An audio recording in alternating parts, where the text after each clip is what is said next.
I'm going to get to the speed sensor. You've got to remove the airbox and the ducting. Speed sensor's down the back. So I'll do my best to get to it. And you need a flat blade. Pull out the clips at the front. One and two. If you've got one of these tools, makes life easier. Pull it up again. Yep. It's a little tool like that. Pulling this off's nice and easy. Pretty much yank it off. Same with the second part. Pull it out. You won't have fuses on yours, so much easier. Unclip, unclip. Then we need a ratchet with a 10mm. So as long as you have a 10mm on the end, and then put that on there. So undo that. That one 10mm that's down in there. And there isn't actually any others. So once you've got that out, it's just like take out your air filter, put that aside, and then down in here, it's a bit fiddly, push that aside there.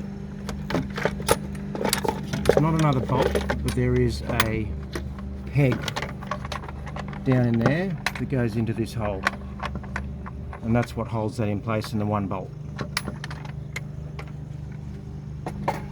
Pause it. Okay, so I'm pretty sure the sensor, it's going off memory here, is this one down here on top of the gearbox. So you just have to pull this airbox aside and use that really long 10mm. I think the 10mm, that'll get it out. So I'll do that now. The red button. Alright, so now I'm going to crack the 10mm. And it is still guesswork. I'm pretty sure this is the one.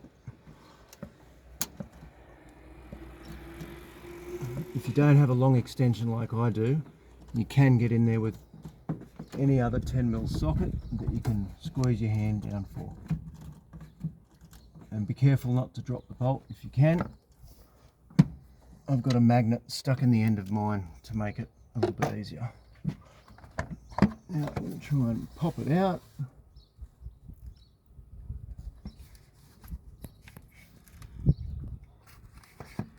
And a bit of noise, a bit of air from being at the track last night. Yep, this is the speed sensor. So come in here. So that's your speed sensor there. Let's see if I can unclip it. And that is your speed sensor. So when this fails, I'm not sure what code you get. You might get a P500. Symptoms I had was cruise control stopped working, and also in the end it wouldn't idle at when the car was stationary, so it'd conk out at the lights. Every time you'd stop, it would just conk out. Bit of a pain. So you get this guy out, put a new one in, that should fix your issue. And if you do it while you're getting a code and get it done before you have problems like the car conking out, you'll be sweet. And once you get a new one, I did get a genuine Mitsubishi. I wasn't going to trust some overseas one just in case, and just put it back in the same way it came out, and hopefully problem solved.